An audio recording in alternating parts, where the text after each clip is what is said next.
राम राम राम। पार्वती ने पूछा, देवी ने कहा, हे देवों के देव महादेव जी, संसार को तारने वाले आपके हृदय में जो रहस्य हो सो कहो। शिव जी ने कहा, स्वर ज्ञान के अलावा कोई भी इष्ट देव नहीं होता। इस ज्ञान मात्र निम्न योगी को ही परम योगी कहा जाता है। संसार की सृष्टि 5 तत्वों से होती है और तत्व का ही तत्व में लय होता है, अतः ये तत्व ही श्रेष्ठ हैं। इसके अतिरिक्त केवल निरंजन ही है।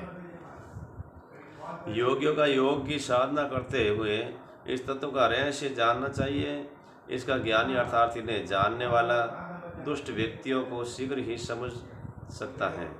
तत्व केवल 5 ही होते हैं तथा यथा पृथ्वी, जल, तेज, वायु और आकाश। उपरोक्त तत्वों के द्वारा सृष्टि का निर्माण हुआ तथा इस रहस्य को जानने वाले पूजनीय होते हैं। सारे लोगों में पाई जाने वाली देह में तत्व अलग अलग नहीं हैं। केवल भूतों के सत्यलोक तथा जीवों में स्वर का अंतर पाया जाता है। इस विषय में मैं प्रारंभ में ही चर्चा कर चुका हूँ तथा पाठक उपरोक्त रहस्य में भली भांति परिचित हो गए होंगे। यह सत्य है कि तत्व केवल 5 ही होते हैं और इन्हीं के द्वारा सृष्टि का निर्माण होता है। जिससे भी शरीर दृष्टि में आते हैं उन सभी में यह तत्व समाया हुआ है।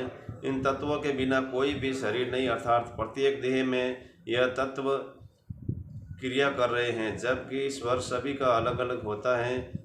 अतः स्वर विज्ञान को समझते समय तत्वों को भी समझे। जिस भांति स्वर विज्ञान को अत्यंत सरल भाषा में प्रस्तुत किया गया है, उसी भांति तत्वों के रहस्य को भी आगामी पृष्ठ में अत्यंत सरल भाषा में प्रस्तुत किया गया है।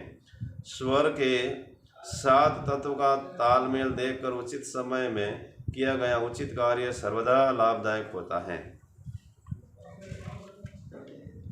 हे सुंदरी, बाएं तथा दाहिने स्वर के 5 तत्वों का समावेश होता है। अब तत्व विज्ञान को समझे। यह 8 भांति का होता है।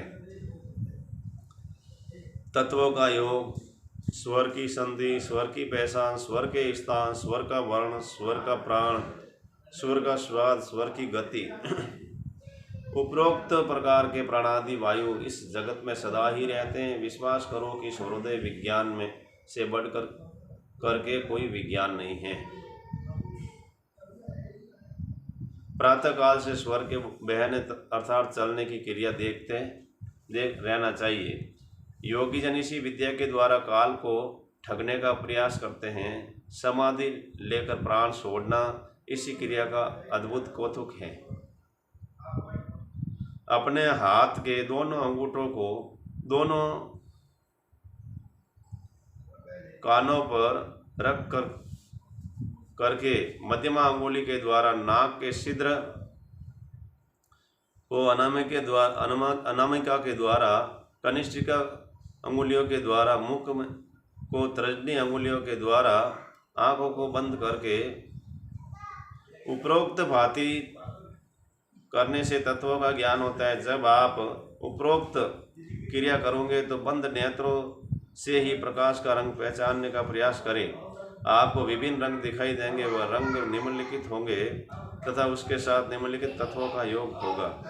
पीला रंग हो तो पृथ्वी तत्व समझे, सफ़ेद रंग हो तो जल, लाल हो तो अग्नि, कालिमा लिए रंग हो तो वायु तत्व यानी हरा, उपरोक्त रंग मिश्रित दिखे तो आकाश तत्व समझे। ये जानना अत्यंत आवश्यक है। अतः आप इसका अभ्यास करें। मुख के स्वाद के द्वारा भी तत्व की पहचान हो सकती है। इस विषय में आगामी पृष्ठों पर प्रकाश डाला गया है। एक आईना लेकर उसे अपने मुख के समक्ष करके उस पर श्वास छोड़े। अब आप आईना देखेंगे तो आईने के ऊपर भाप की एक हल्की आकृति बन गई होगी। इस आकृति के द्वारा भी तत्व की पहचान की जा सकती है। आईने पर बनी आकृति यदि चौकोर हो तो पृथ्वी तत्व समझना चाहिए। यही आकृति यदि आधे चंद्र की भांति हो तो जल तत्व समझना चाहिए। यह आकृति यदि त्रिकोणी हो तो अग्नि तत्व समझे। यह आकृति गोल हो तो वायु तत्व समझे। तत्व के अधिकार में होने के कारण तत्व की ही भांति स्वर्ग में चल सकता है। पृथ्वी तत्व युक्त चलने वाली श्वास मध्यम में चलती हैं। जल तत्व से युक्त होकर चलने वाली श्वास नीचे की ओर बहती हैं। अग्नि तत्व के युक्त होकर चलने वाली श्वास ऊपर की ओर बहती हैं। वायु तत्व के द्वारा युक्त होकर चलने की श्वास त्रिशी चलती हैं। आकाश तत्व से युक्त होकर चलने वाली श्वास दोनों स्वरों के छिद्रों से प्रवाहित होती हैं। पुनः समझाया गया है। पृथ्वी का पीलो कलर, जल का सफ़ेद कलर, अग्नि का लाल कलर, वायु का हरा नीला कलर, आकाश तत्व का रंग विभिन्न रंगों से मिश्रित होता है।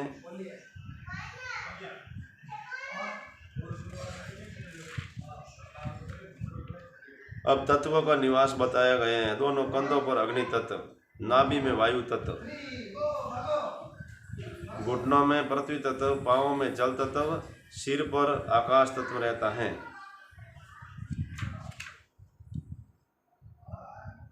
यहाँ पर तत्वों की पहचान स्वाद के द्वारा बताई गई है। अब आपके मुख में मधुर स्वाद हो तो पृथ्वी तत्व, कसेला स्वाद हो तो जल तत्व, तीखा स्वाद हो तो अग्नि तत्व, खट्टा स्वाद हो तो वायु तत्व, कड़वा स्वाद हो तो आकाश तत्व।